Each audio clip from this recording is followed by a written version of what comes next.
Oi minha gente, tudo bem? Estou de volta gravando mais vídeos para o meu canal do YouTube e nesse vídeo a gente vai falar sobre um tema extremamente importante para as nossas gerações inteiras que estão no mundo do trabalho.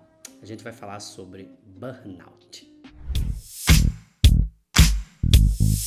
Eu já falei sobre burnout em outros vídeos aqui do meu canal. Para quem já me segue há muito tempo, não é nenhuma novidade que eu trato desse tema. Eu acho que meu primeiro burnout foi por volta de 2016, 2017. Eu já cheguei aí a fazer um Panchakarma na Índia, que é uma espécie de super desintoxicação do corpo e da mente através do Ayurveda. Depois eu fiz bastante psicoterapia e também psiquiatria para tentar me ajudar a amenizar esses efeitos do burnout. Eu já tive muitos altos e baixos com burnout. Acredito que muitas pessoas da minha geração ou que têm a profissão parecida com a minha também, como criador de conteúdo, como jornalista, como apresentador, como qualquer pessoa que está mais ou menos em frente às câmeras. E quem é que não está em frente às câmeras hoje em dia? Isso é uma grande questão também que potencializa o burnout. Mas hoje eu vim falar muito menos da minha própria experiência, das dores que eu sofri, dos sintomas e trazer uma visão um pouco mais geral dessa parada. Por que a nossa geração, por que a galera que está trabalhando hoje em dia cada vez mais é diagnosticada com burnout? Não é uma mera questão de excesso de horas de trabalho, né? Tem todo um componente psíquico que está pegando a gente e que mexe com as expectativas, com os sonhos, com as precarizações do trabalho. A própria pandemia potencializou muito isso também. E aí misturou todo esse caldo e fudeu. Basicamente é isso. Mas eu também queria trazer duas perspectivas que me fizeram acho que me aprofundar nesse assunto. Uma delas foi a minha pós-graduação, que eu fiz na Universidade de São Paulo recentemente, em semiótica e psicanálise, cultura material e consumo, e a minha defesa foi exatamente, a minha pesquisa, né, a minha monografia, foi sobre síndrome de burnout na Creator Economy, ou seja, na economia dos criadores de conteúdo, todas as pessoas que estão atualmente vivendo da internet. Você pode ser um agente ativo disso, que é uma pessoa que de fato é um criador de conteúdo, ou uma pessoa que está fazendo isso de uma maneira colateral para poder promover o seu trabalho, o seu serviço. É muita coisa, é um tema super complicado, mas eu vou tentar dar uma resumida pra eu chegar direto ao ponto que eu quero, tá?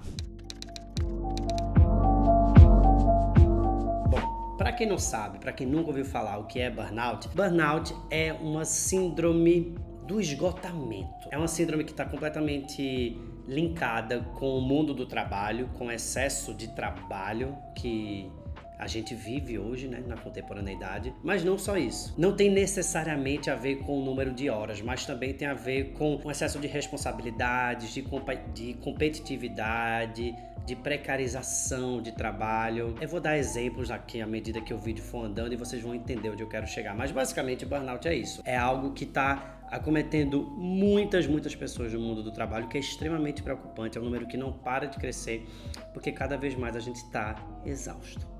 Basicamente, se você se sente exausto, você tá assim, na beirada do burnout. É um pouco assim, sabe? Tem alguns livros que falam muito bem desse assunto, muito bem. Aqui. Eu queria falar muito bem desse livro aqui, chamado Não Aguento Mais, Não Aguentar Mais, que apesar dele ter uma cara meio de autoajuda, né, através do título, você fala assim, nossa, esse livro parece que é um pouco de autoajuda.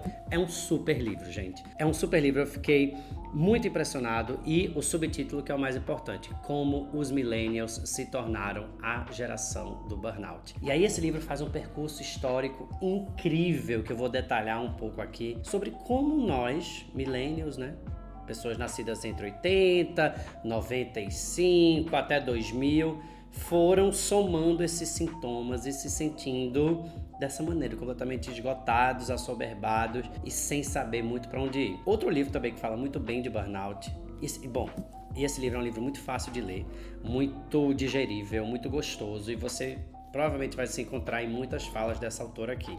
Eu amei. Outro livro que é um clássico que fala de burnout, se você já pesquisou um pouquinho burnout, já deve ter ouvido falar em Byung-Chul Han, Sociedade do Cansaço, né? E ele fala que o cansaço ou o burnout... Bom, esse cara, gente, primeiro que ele é um grande filósofo, ele tem agora dezenas de livros publicados no Brasil, eu sempre fui muito cadelinha dele. E ele trata o burnout como uma pandemia, quase como uma pandemia, só que neuronal. que é que acontecia antigamente? Antigamente não. Agora acabou de acontecer, né? Bom, ainda está um pouco em curso, que é a pandemia do Covid-19, né? Um vírus se alastra pelo mundo, mata centenas de milhares de pessoas. Isso é uma pandemia. Mas ela é causada através de um vírus, né? De algo que entra no nosso corpo, que positiva, né? E o nosso corpo precisa criar uma reação para combater aquilo. Beleza, deu para entender. Mas como é que funciona uma pandemia neuronal? Através do excesso de estímulos que a gente tem hoje, com redes sociais, internet, todas as pressões, inclusive ser brasileiro é uma puta pressão, né? Porque esse país, obviamente, é uma panela de pressão atualmente. Tudo isso somado à cultura da hiperexposição, do individualismo, da competitividade, tudo isso vai gerando na gente um excesso de atividade neuronal. E aí, esse excesso de atividade neuronal é algo que descompensa o nosso cérebro, descompensa o nosso julgamento. É isso que causa o burnout. Só que isso tem acontecido em muitos millennials no mundo inteiro. Então a gente precisa parar para pensar um pouco por que isso está acontecendo, né? Como é que a gente chegou nesse lugar? O que a gente perdeu para chegar nesse lugar? E óbvio, gente, tudo que eu falar aqui é um recorte geral, né? Tudo tem recorte. Raça tem recorte, gênero tem recorte, orientação sexual tem recorte, identidade de gênero tem recorte, enfim. Só que eu não vou me aprofundar em todos esses recortes. Classe social, obviamente, tem um recorte muito profundo nisso também. Eu não vou me aprofundar em todos eles, senão esse vídeo precisaria de 3 horas, né? Então eu tô querendo fazer uma coisa menor, mas é só pra gente entender um pouco do caminho de como o burnout foi se engendrando na sociedade da gente e deixando a gente desse jeito, tá?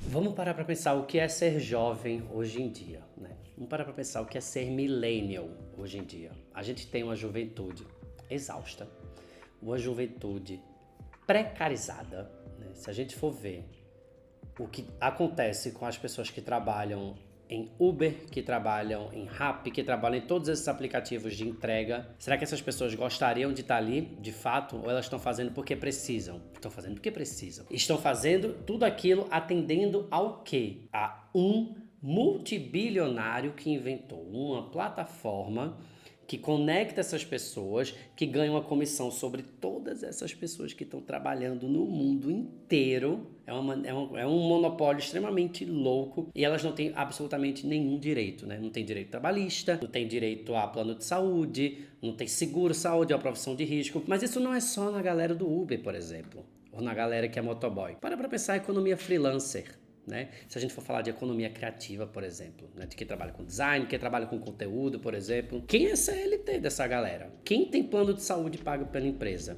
Quem tem 30 dias de férias? Né? Não, pelo contrário, a gente está trabalhando 14, 16 horas por dia, dorme pensando no que tem que fazer para não ficar obsoleto. Esse tipo de velocidade, junto com esse tipo de precarização, vocês estão acompanhando o meu raciocínio? A gente tem um excesso de carga de trabalho, porque a gente tá também desprotegido. E quando eu falo a gente, isso pode ser aplicado a uma geração inteira, desde um cara que é um youtuber até um cara que é um uberista, tá ligado? Óbvio que tem os recortes diferentes, mas basicamente essa precarização é algo assim que bate muito, muito forte nos millennials e fazem com que a gente precise se esforçar mais, trabalhar mais, se renovar mais, nada é suficiente. Né?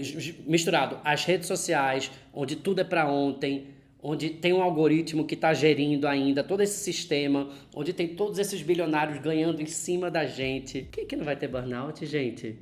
Vocês estão entendendo onde eu quero chegar? A culpa não é nossa, a gente não tem que se culpar por isso, mas a gente tem que entender, acho que um primeiro sinal é a gente entender de onde estão vindo essas forças e, a partir desse alerta, começar a ver que tipo de mudanças a gente precisa fazer para não cair nessa roda viva, embora já estejamos dentro dela. O que eu quero dizer com isso? Bom, obviamente eu vou falar aqui do meu recorte, né? Qual é a situação dos meus pais? Hoje em dia os dois são aposentados, mas tanto meu pai e minha mãe, nos anos 70, os dois eram do interior da Paraíba. Meu pai de uma família muito pobre, minha mãe de uma família um pouco melhor, mas também não era uma família rica. O que se fazia com esses jovens? Primeiro que o jovem tinha que estudar. Meu pai ainda teve a sorte de ir para um colégio interno de padres, onde ele era bolsista, e lá estudou muito para poder passar numa faculdade no Recife. Veja, ele era do interior da Paraíba, passou numa faculdade no Recife e a partir disso ele foi estudando e passou num concurso público, que foi o concurso do Banco Central. A minha mãe fez mais ou menos o mesmo caminho, estudou no colégio de freira, foi para o Recife nos anos 70 e passou no concurso no Banco Central. Minha mãe precisou largar a medicina, porque não dava para estudar medicina e trabalhar no banco. Trabalhar no banco não era um emprego que ia te deixar milionário, mas é um emprego que tinha muitos benefícios, né? Onde você tinha um plano de aposentadoria, hoje em dia eles são aposentados, você poderia financiar uma casa, você tinha 13º, férias remuneradas, todas essas coisas que nós millennials hoje praticamente não encontramos no mercado de trabalho e muitos de nós são, de uma certa maneira, forçados a fazer uma carreira de freelancer pela própria falta de oportunidade que existe por aí. Continuando, a gente precisa voltar aqui para Getúlio Vargas. Em 1943 foi criada a CLT no Brasil. Ou seja, a CLT vai fazer 70 anos ano que vem. É uma lei extremamente importante, né? Que é a Lei dos Trabalhadores do Brasil, que exatamente pondera e aplica as férias, o 13º, os direitos trabalhistas, que cada vez mais, nessa economia mais volátil, nessa economia mais líquida, vamos chamar assim, do freelancer, por exemplo, ou da pejotização, para usar a palavra certa, né? Muitos de nós estamos virando pessoas jurídicas para a gente poder trabalhar em vários lugares, ao mesmo tempo não ter estabilidade nenhuma. Essa lei vai completar 70 anos ano que vem. Essa lei que garantiu aos meus pais que eles tivessem estabilidade e hoje em dia pudessem ter praticamente 70 anos e ter uma aposentadoria tranquila, porque eles trabalharam 40 anos para o banco aqui no Brasil, sabe? Isso é algo que não necessariamente deixa a gente... Porque a gente tem uma tendência a pensar muito em curto prazo, né? Então a gente está, na verdade, vendendo almoço para comprar janta. Basicamente é isso que nós estamos fazendo. A gente tem que pagar aluguel,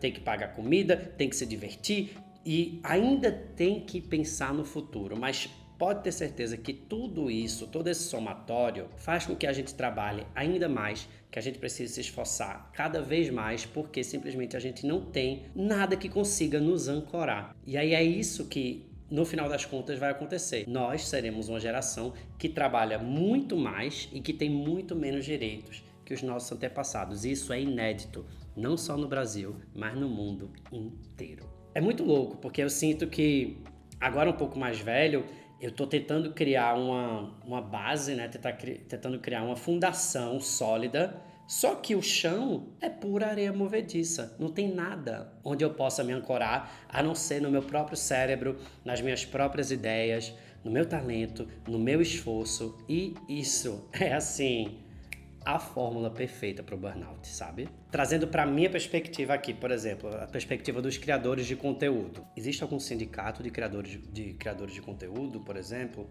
Você sabe para que serve um sindicato? O sindicato, ele não é história de comunista, embora seja também a boa parte da história do socialismo e dos comunistas. O sindicato, ele serve para a gente dividir riscos.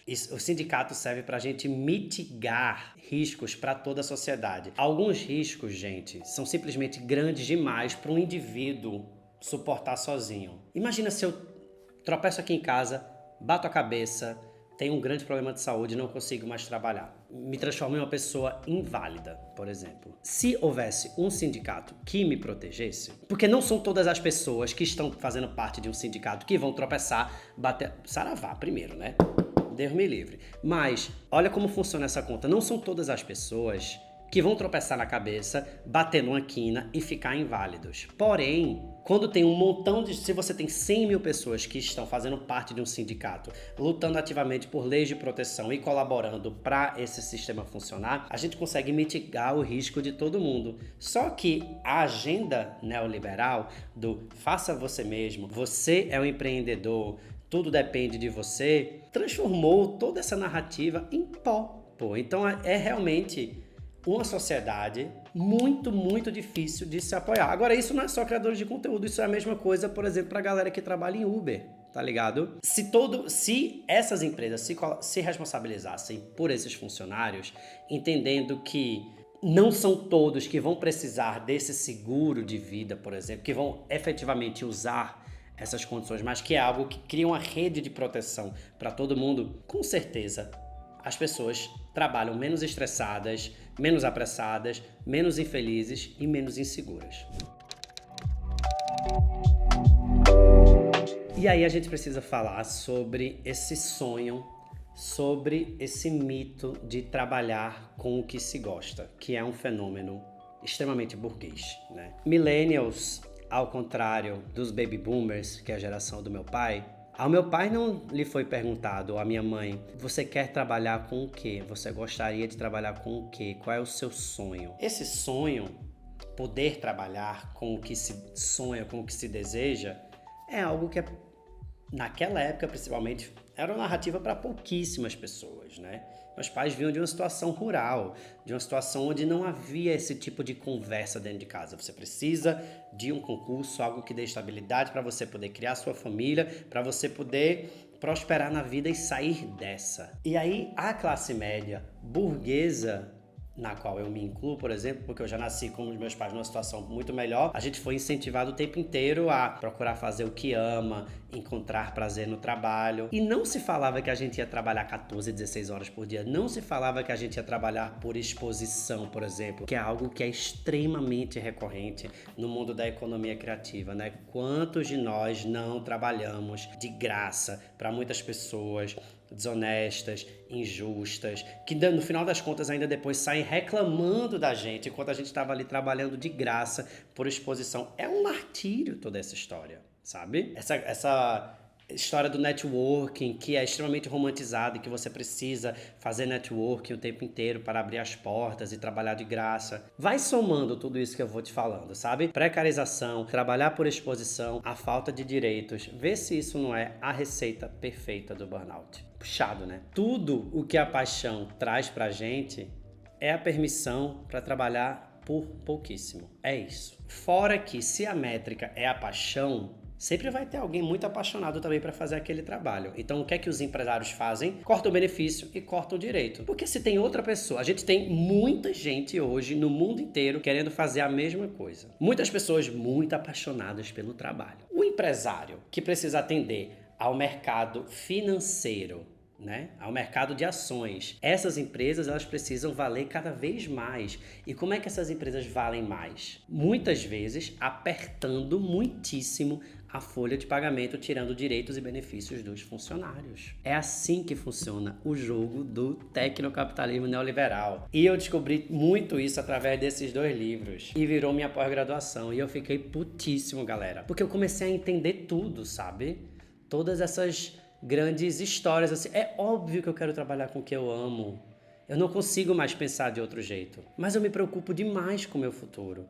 Eu me preocupo demais com o meu presente também. A gente tem que viver com um montão de fantasmas o tempo inteiro. Fora cancelamento, né? Ainda tem isso na internet, que a qualquer momento você pode levar uma rasteira, ser cancelado, fazer uma merda, acabou. Acabou pra você, meu amor. Como é que você não vai ter burnout? Fala pra mim. Porra, loucura. E aí toda essa história de ser freelancer, gente, cada vez mais não é muito uma opção. Eu acho que talvez 10 anos atrás você podia ter 2 caminhos, assim. Você quer ir por um caminho CLT ou você quer ir por um caminho freelancer? Hoje em dia ser freelancer é o que sobrou. É o que sobrou pra gente, sabe? E eu nem comecei a problematizar ainda a questão do home office, né? Como esse home office, como essa carga horária de estar disponível a qualquer momento, né? Trabalhar via WhatsApp, trabalhar via Zoom e poder trabalhar de qualquer canto. Se você pode trabalhar de qualquer canto, significa que você está disponível a qualquer momento. Se você está disponível a qualquer momento, significa que você não para de trabalhar. É burnout, porra. Eu tô chegando perto do final. Eu queria fazer um parêntese muito importante sobre a internet, porque muita gente coloca a culpa do burnout na tecnologia, nas redes sociais e na internet. E eu acho que é muito importante a gente fazer uma leitura clara sobre isso que está acontecendo, que é o seguinte.